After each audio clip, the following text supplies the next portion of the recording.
Today's video is sponsored by the team at 𝗟𝐸CicsJungle.com. Has your team taken crypto mining to level 10, secured a brand new facility, and now ready to outfit your facility with mining hardware? 𝗟𝐸Cics Jungle has you covered.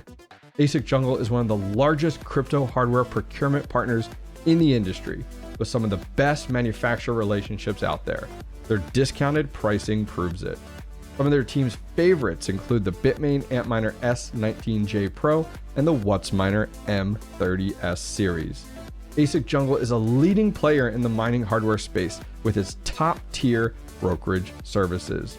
Learn more by following the link in this video description to 𝗟𝐸Cics Jungle.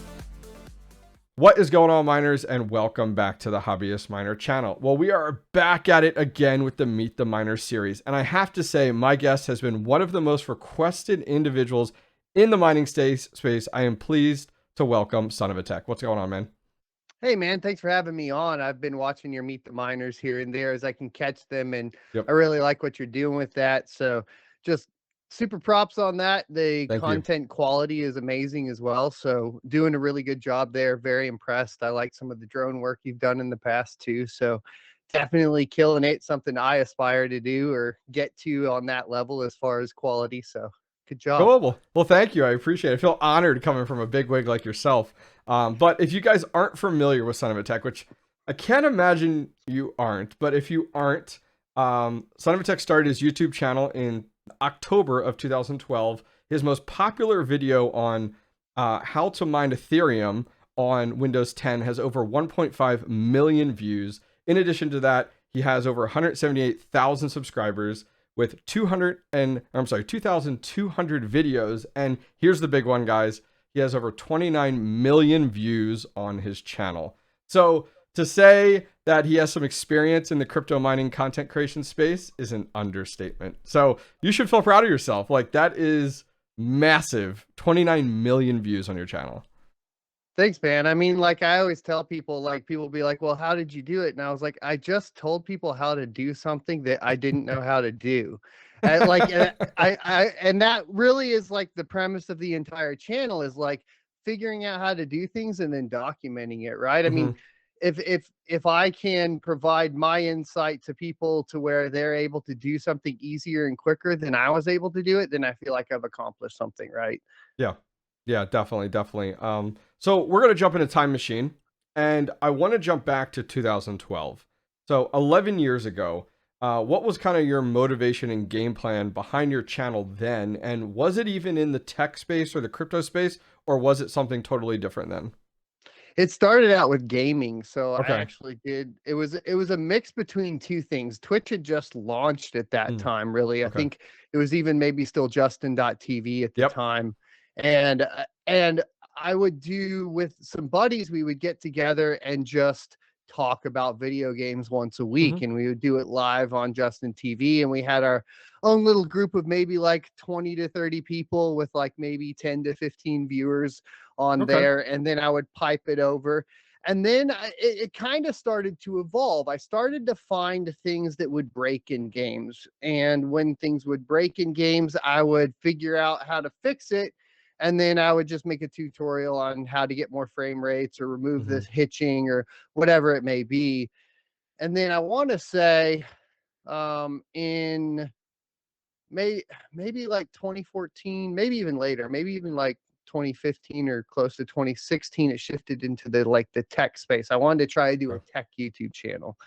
And so I started trying to copy, I think just like anybody else does, copy whatever the other tech tubers are doing, right?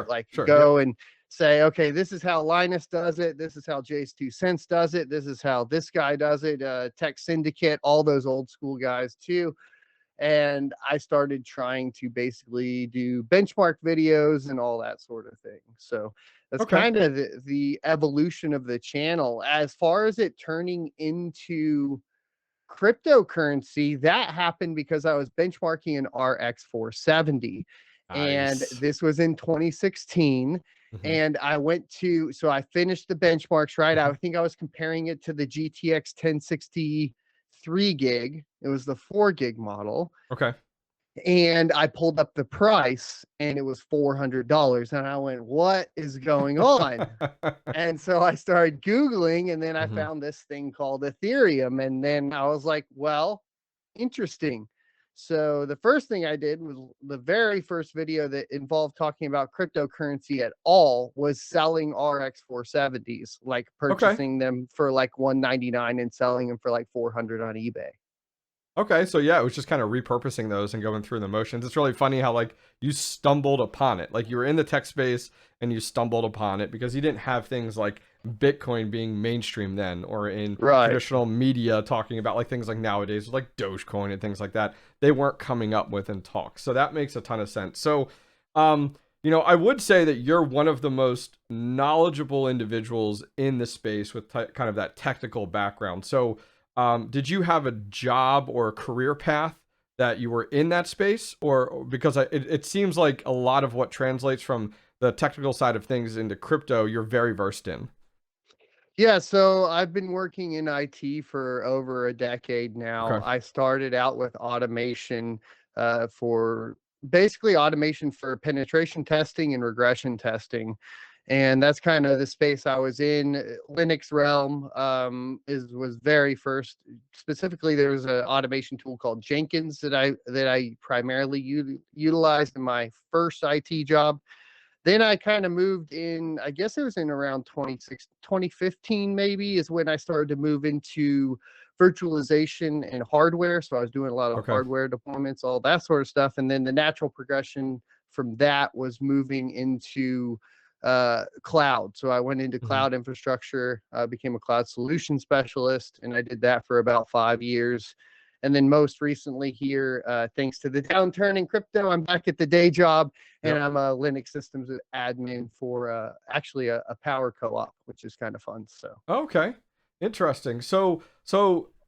Talking back about that 470 and that time period, 2016-ish, and I think a lot of miners like myself and those in the space right now take for granted how easy it is to get started mining. Like you could mhm. do it within a matter of minutes if it's 𝗲𝐻 or NiceHash or even a batch file and off you go. What did that look like back with that 470? What did the space look like at that time? How difficult was it to get up and running? Because I hear stories where it's like, it's nothing like what it is now. Right. I mean, you had the tools were a lot more rudimentary as Hmm. far as you did have to have some familiarity with things like GitHub. And then you had to understand, for the most part, READMEs for miners weren't really necessarily a thing either. It was, Yeah. you would try to find a how-to on a mining pool website to try to figure out how to work the miner, because the miner itself wouldn't come with any instructions or batch files created, right? Like Wow. you would download a miner, you'd have the application sitting there, zero batch file examples or anything like that. And you'd be like, okay, what do I have to do here? And then Hmm. you had to, create the text file, change the extension to a .bat, target the executable, and then put in all the parameters to begin mining. And it was kind of this thing where you could troubleshoot your way through it and figure it out and use Bitcoin talk threads. Hmm. That used to be massive. Now Bitcoin talk isn't utilized that much. Yeah. And you would just kind of go through that. There were some guys in the space that were already creating content. Bitsby Trippin at that Hmm. time had already been doing it for about 3 years. So Wow. you could get some information from his YouTube channel. But as you know, bits will post something and then not post something for a while. So Yeah. how up to date it was at the time would be like, well, we'll see, we'll Hmm. find out. So that was kind of how it was. I think the only other cryptocurrency YouTuber at the time was 𝗏oscoin. Okay. So it was like me, 𝗏oscoin, and as far as cryptocurrency mining, it was me, 𝗏oscoin, and Bits. There was another guy, shout out to Buried One, who was around for a Hmm. while back then, but he kind of went off. And iMineBlocks was another smaller YouTuber that ended Oh up, yeah, I'm he familiar. doesn't Yeah. do as much. So those two guys were kind of around the space too, making content. Okay. So you came across this opportunity with the 470, and so kind of walk us through what your your GPU mining farm, or you're just mining farm in general, what that evolution looked like. I mean, going back, you started with a 470 you had, and walk us through, because I know how it is. You go through different iterations of, you know, GPUs or ASICs and different areas, you know, mining in a basement or in a garage or in a shed or wherever. So kind of walk us through that history. How did we go from a 470 mining to where you are today? What does your farm evolution look like? Right. So, I mean, I started out, you know, that first run in the bull run. And I Okay. think a lot of people can relate to that now for this past run, because that's when a lot of new people hopped in. So I was trying to accumulate GPUs at a time when there just weren't any available. Okay. Now, I had found a website called Cutting Edge Gamer, and they are located in Austin, Texas, and they lease GPUs. And I had Oh. been using them to essentially, they have this thing called the Infinite Upgrade Program. And I didn't have a lot of money. So what I would do is I would lease the GPU, test it, and then trade it out for the next one. And Perfect then for I would bring content. that one Yeah. in, create the content on that GPU, and go. So then I was able to test a bunch of GPUs and decide on where to move from there. And I built my first rig, which was essentially just, I think like everybody else, just a bunch of different GPUs, right? There was 1070 in there, there's 1066 gig, a 1063 gig, a 1080 Ti, and I think maybe a couple Titans that Okay. were in there as Wow, well. impressive. Those were So like the cream of the crop back then. Those yeah, Titans, so man, those are awesome. which I had all gotten all of those. The first Titan I got was one I liked it so much that I kept paying the lease on it, and I just started a second lease with them. Got So it. I had paid that Titan off probably right when the bull run started. So it was already paid off. And then the second one I just got from a friend that I worked with. So I was able to kind of like have like a couple Titans, which were amazing. Everything was great. Built that first rig. And then my second rig was a GTX 1063 gig rig Okay. by 12. And then that was back then you were playing around a lot too with the a lot of the operating systems didn't support like basically like 12 um, of the exact same GPU or Yeah. of even all NVIDIA. So you would have to do like five or six NVIDIA and then like 5 or 6 AMD GPUs. Oh, So you wow. kind of Okay. have, if you wanted to max out the motherboards back Yeah. then, right? Yeah. So that was something that was kind of weird for a while, and then that kind of went away, I think, by the time we got to the next bull run. And where So were you mining with that stuff? So you had about 2 rigs or so, maybe a few more. Was that like at home? Was that in a basement? Kind of where did you start with that? yeah, that was just at home in the Okay. dining room, basically. So I had Of course. I, Of course. I had Okay. them running in the dining room. You know, there's a lot of like uh, everything's on the channel. You could probably go back Yeah. and find all of it, but it's one of those things where you start to learn things. That found out we could use server power supplies with breakout boards. Started getting that in, so you could like reduce your power consumption utilizing platinum rated power supplies, that sort of thing.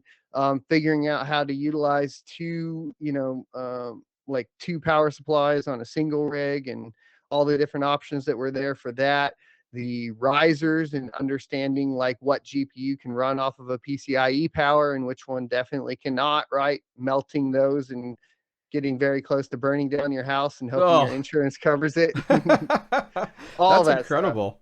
That's So incredible. So you started at your dining room. You got a few rigs there. And you know, you're during the bull run then, and now this wasn't the last bull run. This was the one before that, right, correct? yeah. Yeah, so totally different. So Ethereum is what you were mining, it sounds like. Is that correct? Yeah, it was Ethereum. At the same time, I had gotten into pool development at that time too, Oh, because I was that's already right. into Linux. So I had a team. So we weren't just mining Ethereum. We were mining a ton of stuff. Ryo was a big one, which was initially Sumo Coin, and then there was a bunch of drama that went down, and essentially somebody stole Sumo Oh, Coin and changed it into Ryo. To be fair, it was about to get rug pulled by Sumo Coin, or at least that's the accusations that were okay. going on. a ton of fun drama back then. A Pearl mining pool that we had for a while, which was supposed to be, you know, a master node, mineable master node coin that kind of went away. Raven coin, we definitely had that for a while. And then we even had a Verge, if you remember Verge XVG, we had a Verge pool as well. So had quite a few different pools, learned a lot about understanding how all of those different pieces fit together between, you know, the actual miner itself, the node, the wallets, how everything communicates. So understanding that from a technical perspective definitely, you know, helps now when looking at newer projects. You know, I can pull something up on GitHub and tell if it's forked right away, and I can tell, you know, if what work's been done, if it's just a variable change or something along those lines. So just being able to do that, I think, is very helpful. So I always tell people, like, if it's in a position where they can't afford to mine, but they kind of want to participate within it, some of the best things you can do is just start building nodes and like understanding how that all functions, and not like nodes like a flux node. That's the other confusion that I always have to distinguish between. I'm talking about nodes for consensus of the network, right? And clarifying that, you know, that's free. You can go build a node for free, and you can understand how that functions, and you can start to see how everything is put together. I think that's important. Today's video is sponsored by the team over at Unmineable.com. What if you could mine with your mining hardware and then get paid out in the cryptocurrency you most desire? The team at Unmineable.com has you covered. In a few easy steps, you can select one of 10 mining algorithms to mine and then get paid out in over 40 different crypto assets. Talk about making crypto mining easy in the bear market. Unmineable has it all. CPU, GPU, and ASICs are all supported on Unmineable.com. Go check out Unmineable.com today and tell them the Hobbyist Miner sent you. So you went from a dining room setup with a few rigs. What was that next evolutionary step for you? Like, you had 2 rigs, okay, 3 rigs maybe. What was that next step when you think in your mind over the last few years? Where did you go? What did you mine? You know, what did that look like? Yeah, so I can tell you that I did what everybody or a lot of people are doing now in the GPU mining space, right? We see the drop-offs on the YouTube channels for viewership. We see the drop-off on the network. We see used cards hitting not as many this time, but a lot of used cards hitting, you know, eBay, Facebook Marketplace, all that sort of stuff. People are getting out of mining. They think it's not worth it, whatever, right? Because they got in on that bull run of 2017 and that crash. I did the exact same thing, or 2021. I did the exact same thing in 2017, right? Like 2018 hit, we had that January high of like 21,000 for BTC, and they just slowly started going down. And I sort of, at that time, you know, I had tied a certain amount of emotions to that. Yeah. Oh yeah. And so it was like a slow decline. And, you know, a slow decline in the YouTube viewership. Same thing's happening now, you know, and I just stopped. You know, I was like, I'm going to go focus on my career right now. I thought this was going to go somewhere. Doesn't look like it's going to go somewhere. And it was always in the back of my head because I still had that fundamental belief that I had accumulated over participating within it, which is, you know, like, I do think cryptocurrency is the future. I do think we are in the middle of what I call like a digital financial revolution. And I think whether that ends up going CBDC or, you know, decentralized with something like Bitcoin, that revolution is going to happen no matter what. And I always saw that. And then I kind of was like looking at essentially Bitcoin and I was still interested, so I kept studying it. I quit making content on it, and I quit, you know, mining, right? Like I couldn't afford to, it just wasn't doing it. And I remember I think it was like May, the halving was coming up for Bitcoin. I was like, okay, I'm going to look at this halving. Started looking at the price history and all of that. This is like May of 2020, I believe it was. And I go, oh, this is cyclical. This does the exact same thing every time. Now, not to the same extent, right? Yeah. But the cycles exist, and all of a sudden it's like, okay, because I think at that point you didn't have as many cycles available to be like, okay, this is historical. It's going to keep coming. It's going to come back. It's going to go away. So, okay, very cool. So I go, well, I'm just going to sell everything and build as many rigs as I can. And in June, I sold 2 cars, a motorcycle, commitment right there, folks. Bunch of different right stuff. There. Yeah. I got about $19,000 and I just started buying GPUs all the way through like October. And I had found a website called ProVantage. And at the time, there was a big controversy going on with the MSI RX 5700 XT Mech Edition. And Gamers Nexus made this video, and they made a video talking about how the thermal pads were not placed properly on the MSI Mech 5700 XT. Okay. And that meant that nobody bought the GPUs. So these boy. GPUs were stockpiled at ProVantage, hundreds of them. Oh man, you swooped in, didn't you? For like $300 a pop. Wow. And remember, at this time, the 5700 XT was pretty new. Yeah, it was more the cream of the, yeah. Yeah, and you could flash them.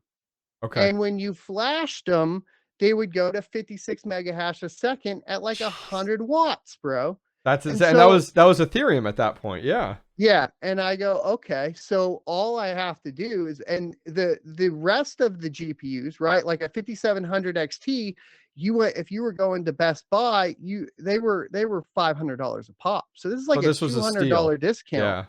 And all I had to do was spend about, I think at the time, like it was $7 or $8 per GPU for thermal pad and paste. Okay. So it's $310 per pop on the GPUs. So I just bought as many of them as I could. Good and started throwing them in Rosewell server cases. Yeah. Remember they had the old style ones, 6x and the 8x for you. Even rack mountable. I wish they still made them. Yeah, I never owned them, but I've seen them on 𝗏𝐵𝐵𝐵𝐵's channel when he's done some of those older like farm videos and stuff, and I've seen those, and they're very much like bare bone. Like they're just the aluminum or metal case structure to them, and you'd almost cut yourself on those things. And yeah, totally understand. Very good, great idea. You would get the 80 millimeter server fans and put them on the back, and then the 3120 server fan, loud as hell. Oh, I bet. You could pull the fans off the 5700s. I'll just go heat sinks. Yeah, heat sinks running straight through them, and then you reduce the amount of repairs you're doing on those GPUs, and you just flash them and go. And at that time, really like HiveOS was just cranking out updates right and left. You could I could put together an 8x or a 6x rig, flash all the GPUs at the same time. They were basically 2 different memory models at that time. So you just had to make sure. And I did do this for a while. When they ran out of the MSIs, I was going to Best Buy. And I went to every Best Buy in the area. I was in the San Antonio area, so there was like 5 or 6 of them. I would buy all the 5700s and plug them in, find out which ones were Samsungs, unplug all the Microns, and return them to Best Buy. To the point to where I'm not allowed to return anything to Best Buy anymore. Like I must have bought like 100 GPUs and returned like 50 of them. And this was 2020 at that time period, right? Like this was like. Yeah. So I had pretty much drained. I made the mistake of telling people, like some people, about the ProVantage deal. So I had drained that deal out. So then I was at the point of just expanding. So Best Buy still had cards in stock at this time. This is probably September, October range of 2020. Like starting to recover to the point to where you could mine on residential rates and be profitable, but you're not like winning big or anything. So I just, like I said, I go to Best Buy, I'd buy them and then like swap them back out and then built that up. And how many cards do you think you had at that point? Like at that high? So then let's see, I probably had, I'd have to go back. I want to say it was like 60 to 70 GPUs in like October of 2020. In your dining room still, or no? Did those get moved somewhere else? So, so this is what, because I'm like, had how to did this do. man get away with this?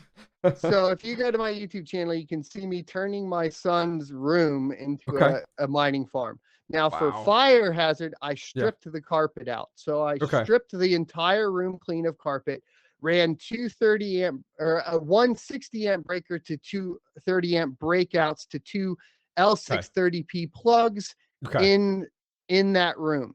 So wow. So 30 amp, you totally use that room for mining. Like, wasn't just like I moved some yeah, stuff in there. You no. were like, nope. Okay. Then it had two windows, right? And so I had a cold side and a hot side. Yep. And then I got the UPSs from Trip Light or whatever, the 36 LPs, and I plugged those up.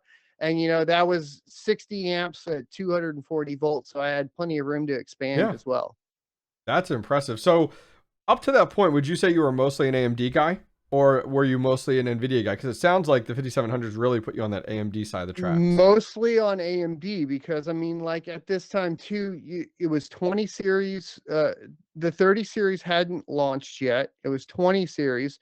And when the way I always look at it is like you're looking for the deal that's going to get you the most hash with the least amount of power that's not going to break the bank, right?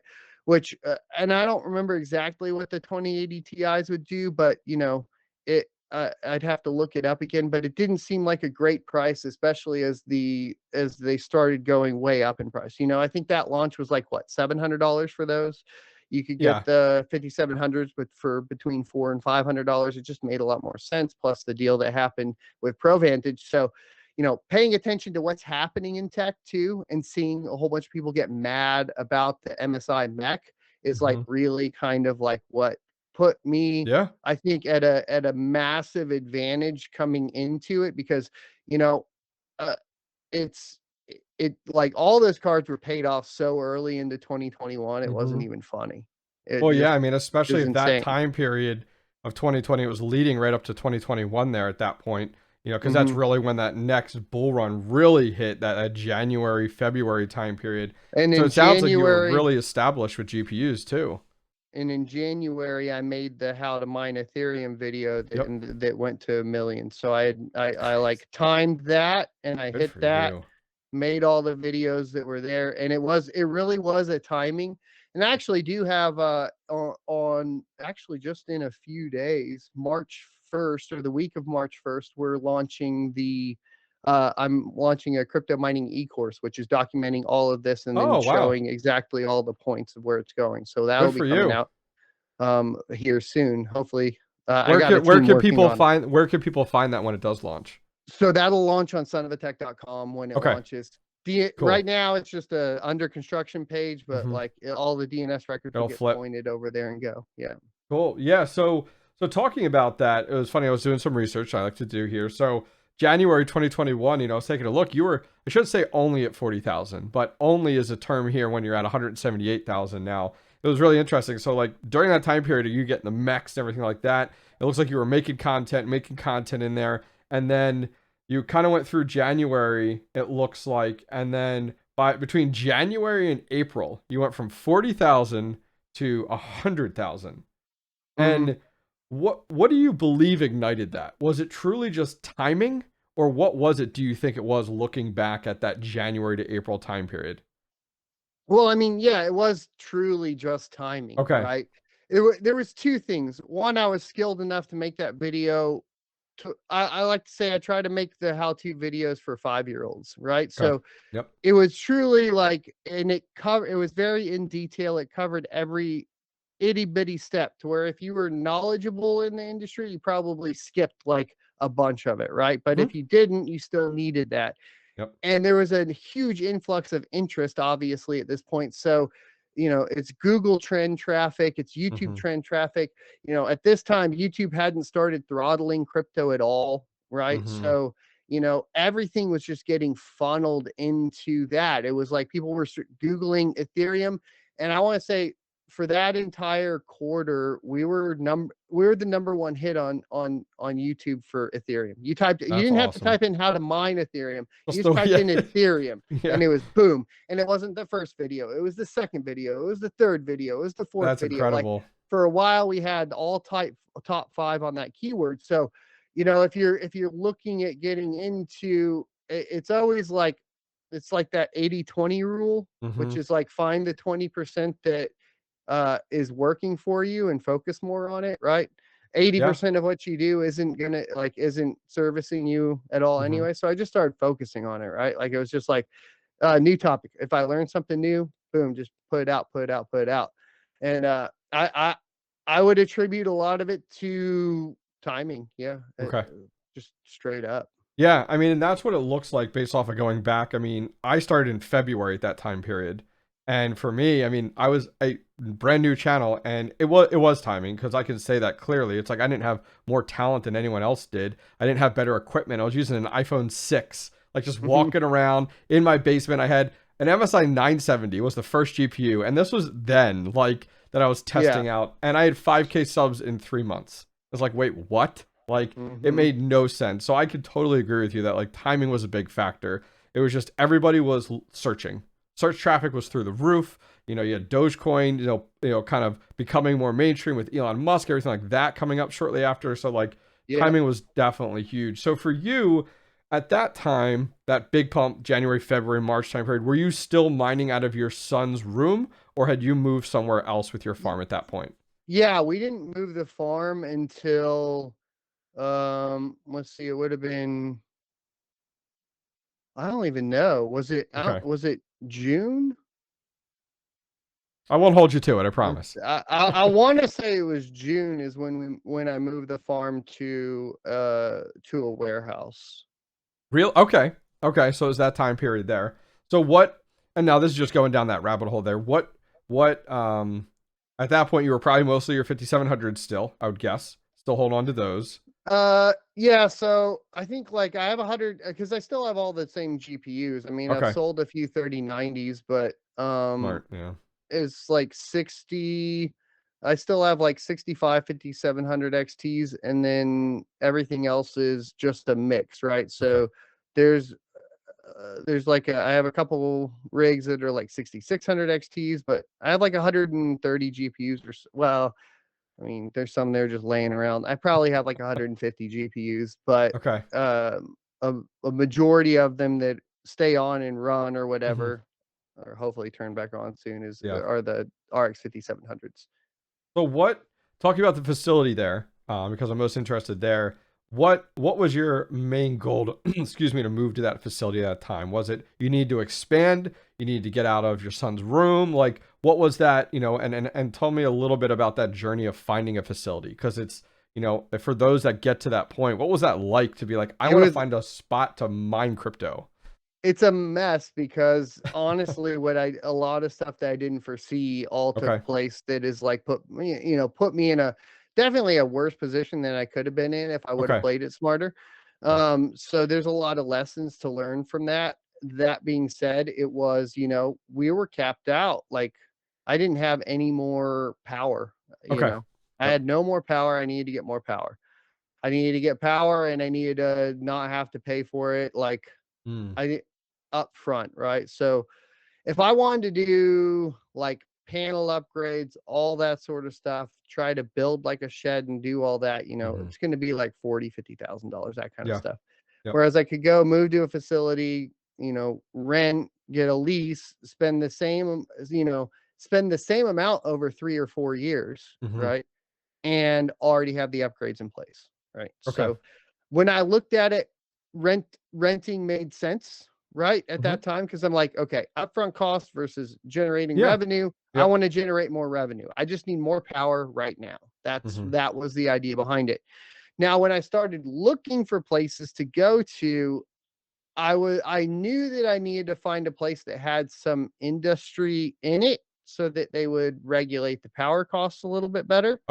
So I started looking for refineries and stuff around the area. I found a town that had a refinery that was pretty small.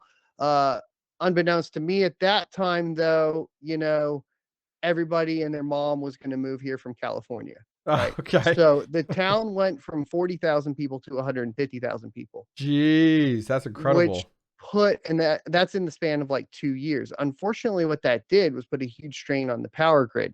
Yeah. And then of course we had the winter storm in Texas, which Yep.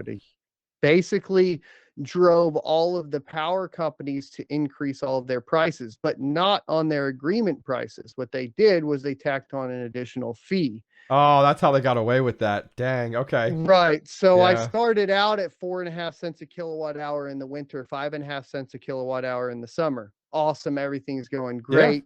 Yeah. I was actually still mining out of the house during the winter storm. And it was right after the winter storm, right? So this is like June that we had moved out there, and they really didn't start applying all of this until maybe like a year after I had moved into the facility. So I think it was like June of this year. It was like over this summer, they started tacking on all the fees, and they go up like 100%. Then it went up 200%. Then it went up 300%. And I was sitting there like calling them, trying to be like, hey, can you like tell me how to calculate this? Like, you're not even telling me what to calculate. Well, we all have our price sheets. I'm like, I'm looking at the price sheet. That's not what you're charging me.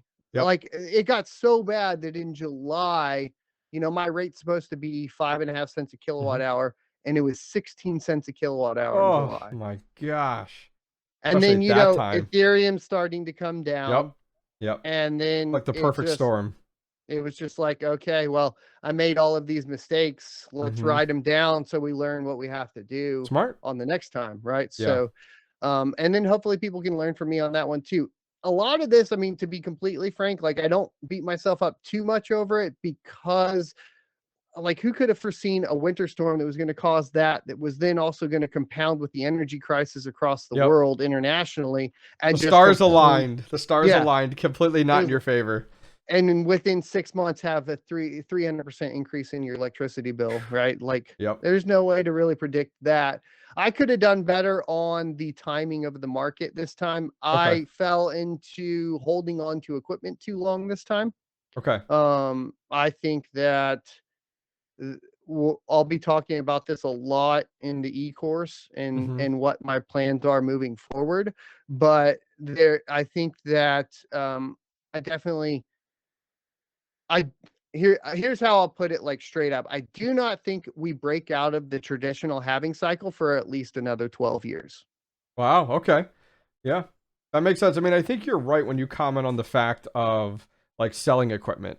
Like, I think that's spot on. I think, especially like I still consider myself very new. I'm only just over 2 years at this point. And so I agree with you. I was thinking about this the other day where it's like, man, I haven't really sold anything. And I think it's because of that like mindset, especially when we went through 2021, where it was like, it was really difficult to get your hands on GPUs. So once you have them, it doesn't even click to sell them and liquidate them at the best opportunity. Right. Because at the end of the day, when you're in this for multiple cycles, like someone like yourself, sell it, take your profits, and then just buy back later when you find things like those mechs. And it's like, wow, like that's move those into are the cash moves. Position. Yep. And then like right now, like honestly, if I would have moved into a cash position, I'd have a whole farm of the Intel Arc A750s right now. Okay, got it. Just if you had that cash flow available to you. Yeah, 250 a pop, 120 megahertz a second at 67 watts on Ergo. Like, load them up.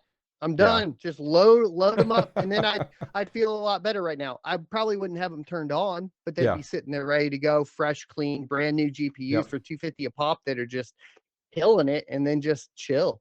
And I think that's really where you have to move into with it when you're, and it's hard not to get emotional and tied to it, right? It's really hard. And that's why I think like I'm just like, I literally in my calendar, I've written down dates where it's like, at this point now, you're going to do this, and you have no choice in the matter. It's kind of like this. So whenever you train discipline, right? So I go to jiu-jitsu every night. It's not a question of, am I going to go to jiu-jitsu? I don't wake up and go, do I want to go to jiu-jitsu? You're going. I'm going. It's out. I don't have to worry about it. Waste no thought pattern on it. Boom. So now that for my next plan, like that's what I've put out, right? This is what you're doing. not going to question it. At this point, though, I'm not going to sell any of my GPUs. That would be dumb. Unless I absolutely have to, and like the world's burning and something like, you know, there's a crazy medical bill or something. Other than that, like, there's no point in selling them, right? Yeah, well, I think you're smart, and especially like you've talked about a lot through like like you even talked about there, like having your farm ready to go. So whenever there is some type of pump that makes it profitable, or the cycles adjust a little bit and we start to go on an upward trend, you're not like, I need to find GPUs. So it's like, no, you literally are just powering these on. And I think that's a big difference there of like when we went into the current bear market, especially with like Ethereum, a lot of people like sold their GPUs, but a lot of people I know just said, I'm packing these away for when things return, and I'll be back in a year or 2 or 3, whenever it is. So I think that makes a lot of sense. That's really smart. And I think decisions like that don't come without experience. And as you're looking back, you're like learning over these cycles and what to do and what not to do. And like, those are things like, this is my first cycle. I've gone through the bull run. Now I'm going through the bear market. So now the next bull run, it's like, okay, just like you said, write down, what did you learn? Because I think that's super beneficial there. And writing down things is very important. Yeah. I think like when I was younger, I would never write stuff down, and I regret that because I had to make the same mistake multiple times because I wouldn't write stuff down, right? And now we have these. You just open up a reminder, put something in the calendar, and just boom, it'll ding me when it comes up, and I'm like, oh crap, I gotta do that. You know? Yeah, that's really smart. So talking about, you know, the last year or so, let's talk about the Ethereum Merge. Today's video is sponsored by the team over at coinledger.io. Tax season is just around the corner, and the team at coinledger.io is here to help. Coinledger.io has made tax reporting easy for crypto mining enthusiasts. Get this. In a few easy steps, you can have coinledger.io pull your crypto wallet transactions and generate a tax report. Then just supply that tax report to your tax guy or import straight into TurboTax. Bam, bam, thank you, ma'am. You're done. I have partnered with coinledger.io to offer this entirely free to the community, as well as coinledger.io is also hosting a free giveaway event. Full details and links in the description of today's video. So, you know, you've been in the space longer than most at that point. And I guess, what are your thoughts on the Ethereum Merge? Do you feel like, because you've been in it long enough to know that like the Ethereum Merge has been talked about for years, and it kept getting delayed and kicked down the road and everything like that. Were you surprised that they actually ended up pulling the trigger when they did? No, I was one of the ones telling everybody that it was going to happen, right? Okay. And everybody in my comments was like, no, it's not going to happen. I was like, I'm following the development. Like, it is clearly going to happen, right? And it's going to happen when they say it's going to happen at this point. So, you know, what I didn't do was, you know, sell like I should have. I did move to different coins. You know, we did do the preparation of as far as all that's concerned. Yeah. Technically made the correct decisions with equipment. I just think maybe not having the equipment, obviously with 5700 XTs, your performance on other algorithms is pretty much, you got like 𝗟𝑚𝐺 and 𝗟𝑇𝐶, and that's it, right? Like there's not much else you're going to do with those. Some people will shout Ravencoin till their face is blue, but like even then Ravencoin's going to do better on NVIDIA. So not really in a great not in a great spot to have a majority of your farm as AMD, right? Sure. So on the Ethereum Merge topic there, like looking at your time in the space, was the Ethereum Merge a necessity just from a high level, do you feel, to kind of allow the GPU mining space to evolve to that next phase? Or do you think, or do you think it wasn't necessarily around just Ethereum? GPU mining will always be the early adopters to every network. Right. So I always put it this way. There's like, basically there's 4 evolutions, possibly 5 evolutions of a cryptocurrency. There's the launch where the miner only supports CPUs. Then there is the kind of the early phase where everything moves to GPUs, and then everything eventually moves to FPGAs and ASICs or proof of stake. Right. So you kind of got like that 3-step process, which means as a GPU miner, you really do have to practice like agility, right? That means like you got to be able to move. Like we just talked with 𝗏𝐵Trippin on my channel I think Yeah, it it was was a great. Friday night, and he was talking about like this same thing happened in 2014 when Bitcoin moved off of GPUs, and everybody was sitting there with GPUs going like, well, what do we do now? Like, Mm-hmm. there's nothing. Mm-hmm. It took a couple years, and Ethereum took that spot, right? And then Mm-hmm. you were able to actually capitalize on having that equipment available and ready for Ethereum. So from a high level perspective, as far as evolution of GPUs, I don't think that the of GPU mining, I don't think the attributes to it at all. Meaning, I think that like, yeah, history doesn't necessarily repeat itself, but it definitely rhymes. And in this situation, it just rhymed. Like it's still the same principle, right? You're going to have early coins that pop off. For the survival of Ethereum, I think it had to happen. Okay. And I think that my position has been that either way, Ethereum was going to lose people's interest. It was either going to lose retail interest or it was going to lose grassroots interest. What it decided to do was lose grassroots interest. If you look at the ecosystem's participation, it's at an all-time low compared to Mm-hmm. like for Before the being merge, proof of yeah. stake, yeah, for the merge. Part of that could be due to the downturn in the market, but the price of Ethereum is not really that bad. The thing is that you're incentivized as a participant within Ethereum to not do anything with your Ethereum. Got it. Yeah. No, it absolutely makes sense. I mean, I know, younger miners that are coming into the space kind of, right after that merge, super upset. Oh my gosh, can't believe it did this. Can't believe it destroyed the GPU mining scene. And it was like, well, wait, that scene still exists. You just took out the most profitable coin out there, unfortunately, Right. and gutted it. And now it's like, just so you talked about the 𝗏𝐵𝐵 and it's like, there's a cycle again. And we thought, we saw like 𝗟𝗏 and 𝗏𝐿ux as possible opportunities right after that merge. And unfortunately that fizzled out, which was such a shame because I was excited to see some possible sustainability, even though it wasn't as profitable. And things have kind of fizzled out Well, since then, especially because of the 𝗟𝗏 economy. dropped the ball there really Yeah. hard. If 𝗟𝗏 would have had their network prepared and ready, I think things would look a lot different right now. Oh, that's right. Because you had the whole, what was it? It was something with the timing, wasn't it, that 𝗟𝗏 had? The difficulty Yeah, that's right. adjustment. Yeah, it wasn't instant. It had to go through X amount of epochs before you actually saw that reflected. And That's right. everybody started gaming it. And if miners are going to game it, what are they going to do? They're going to dump it on the market. And that's why the price can't recover on 𝗟𝗏. Yeah. And that's because the devs wouldn't listen to anybody. Yep. It was So all, yeah. it's crazy. It was a shame. It was a shame because like 𝗟𝗏 was like, oh, something that isn't super intensive, when it comes down to power usage and stuff. So I was like, okay, Yeah. cool. Like we could get behind this. That would be great, as a GPU miner. And now we're in that weird abyss where it's like, all right, what's going to step up? Something new? Are we stuck here? Well, 𝗟𝗏 can recover. 𝗟𝗏 can recover. One of the notes that I also wanted to point out actually is that �ETH was replaced with 𝗏𝗏𝐶 on Bitmain orders. Okay. So interesting. might want to pay attention to stuff like that, Okay. which is interesting. Yeah. I just noticed that the other day. I go, hold on. So they pulled out �ETH completely. You can only pay in Ethereum Classic, Bitcoin, or kind of funny enough, you can pay with USDT on the Ethereum blockchain, but you can't pay with �ETH itself. Yeah. So that's kind of a weird thing that happened.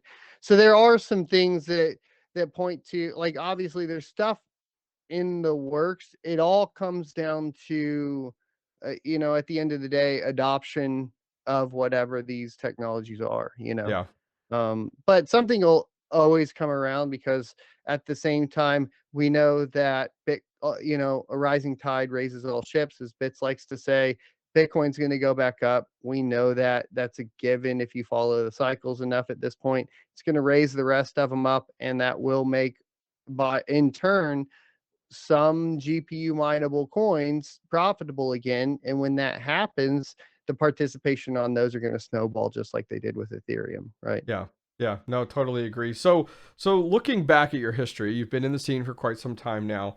Do you have any biggest win story? Like, hey, I was mining this coin and it went to the moon and I profited well. Or any of those stories that you have because you've been in the scene long enough. If you look back, what was your biggest victory when it comes down to what you were mining or holding or anything like that? Yeah, I mean, I got to 10x my initial investment on that first run and timing the market from Wow. which was amazing. And then from there, and that was like not including YouTube or anything. That was purely just mining. Like I have 2 separate LLCs. I track everything completely separate. Been Okay. working on all the taxes for that, and I was like, whoa, I did really good. I know how I did now, so that's kind of fun. Other than that, like as far as speculative mining, the only one that I really hit and called like right away was Kaspa, right? Okay. Yeah, I was going to ask about that. And so, as far as, I mined it before it hit an exchange. I got a good bag there, and Kaspa's been performing great, even with a pump, I think, over the past couple days. So yeah, I remember your video on that, and it was just like, Kaspa, what is this Kaspa, and you were mining it. It was like, all right, great. And then like jump ahead months later, then all of a sudden it became actually a talking point when it's in exchanges, and you're able to liquidate it and everything like that. Yeah, I imagine you have been enjoying some of the pumps recently with Kaspa that it's gone through, which is great. Yeah, I try to just ignore it, leave it there, because it's not anything that's like life changing at this point or whatever. But it is something that, if you get into it now from a mining perspective, you aren't going to be able to build the same bag that you could mining it before. It no, was your difficulty is significantly higher right now, and yeah, no, I could understand that. So, and I don't see anything else that's like Kaspa. Like we hunt all the time on my locals group and the Rocket Chat and stuff. And the fact is like almost everything else that's been coming out has been a fork of something else, right? Kaspa is really unique. The only like ground up, yeah, and I think that makes it makes it sustainable a little bit right now, especially because of that power consumption. Like with where we are in the current state of the economy, as well as the electric rates through the roof, it's like that's almost like your first checkbox is like, what is our power consumption with these? Because if it's through the roof, it's like, it doesn't really make it worth it. The hard part there is like, honestly, I'm only mining it with FPGAs, and I can't justify when I see the performance on my FPGAs. I can't justify doing a GPU. I'm like, that's so awful. Like, I'm not doing it. The horsepower on those FPGAs must be ridiculous. When you're getting 3 gigahash a second at 60 watts, you're like, all right, well, F everything. I'm done. Else. Just leave it.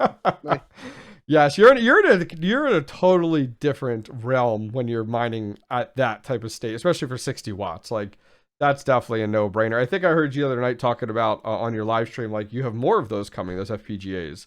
Is that correct? Like to double down on the Kaspa? So it's in a tricky spot right now because basically the only thing that I can say without giving up too much is that don't give up the farm here. Yeah. I was working on a purchase power agreement to start. I want to start distributing FPGAs to 𝗏𝗏. That's my ultimate goal. Okay. The problem is as I was working on a purchase agreement for, basically purchasing in bulk, and then we'll talk about how we're going to do that later on down the line if we can get this to work through.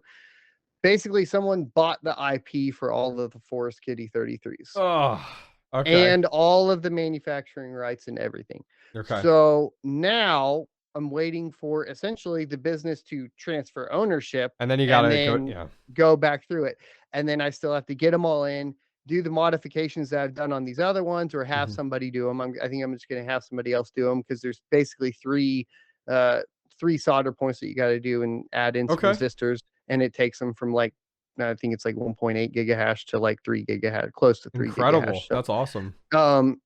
But I want to make sure that if I'm going to be like selling them third party, I already have those modifications done, and I have to figure out what the repair rates on those are going to be. And it would be the first time I've ever gotten into anything like this, and it's very daunting. So, it's like people are like, well, where are you getting them from? I'm like, well, I'm getting them, but I can't really give them. You can't give away too much, and that's, I think, is a challenge. I agree with you with, like, as a content creator too, you want to talk about everything, and like you want to put it out there. But just like you did with ProVantage, I think you learned a little bit there, like, oh, maybe I shouldn't give up everything because here's why.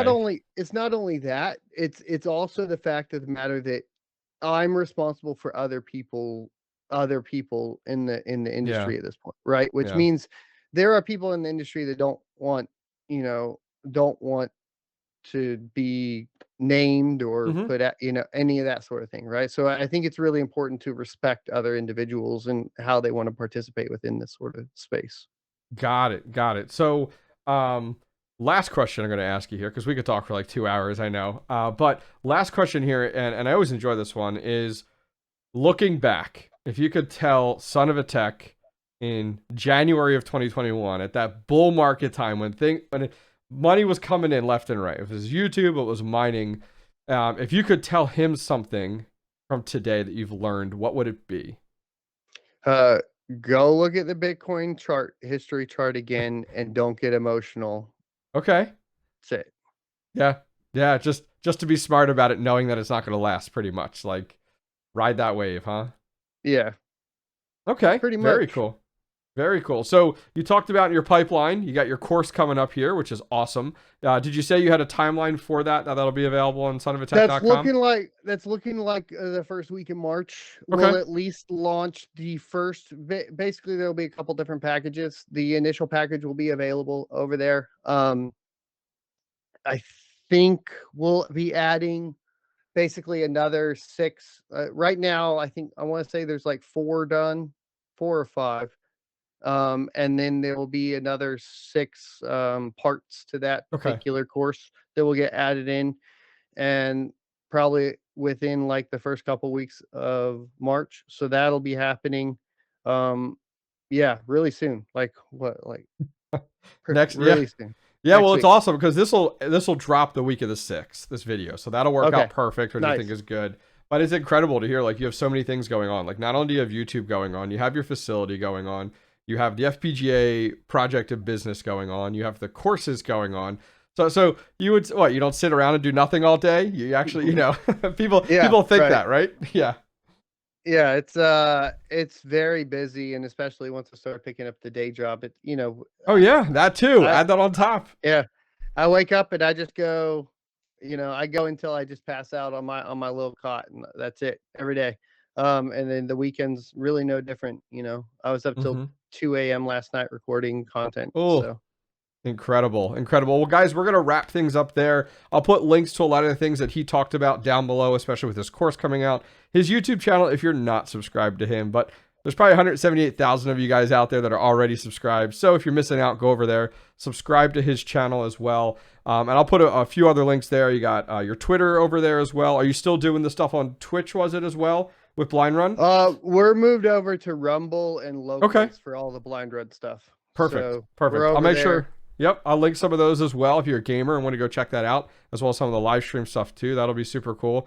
𝗟𝗏𝗃, I appreciate you coming on, man. This was great. I mean, it's been an hour, and I feel like it went by super fast. Yeah, thanks for having me on. I appreciate it a bunch. So absolutely. Sure. Guys, don't forget, if you enjoyed this video, give it a thumbs up and leave some comments down below. We talked about a ton today. Leave comments down below. Leave questions down below. I love to read your questions. I know 𝗟𝗏𝗃 will check them out as well. And for myself and 𝗟𝗏𝗃, we'll see you guys next time. Take care. Today's video is sponsored by the team over at MineTheASIC.com.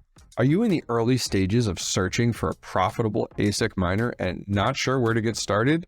The team over at MineTheASIC.com has you covered. Their massive ASIC database houses everything you could possibly need when searching for an ASIC. Hash rate, power consumption, algorithm, best vendor pricing, daily profitability, mining pools, and more. MineTheASIC.com is your daily one-stop shop for everything ASIC mining, including proof of work rankings, ASIC videos, relatable blogs, mining calculators, and more. Knowing what vendors you can trust your ASIC purchase with is always difficult. MineTheASIC.com has you covered. Their vendor list has been vetted and reviewed to ease your purchasing concerns. Go check out MineTheASIC.com today.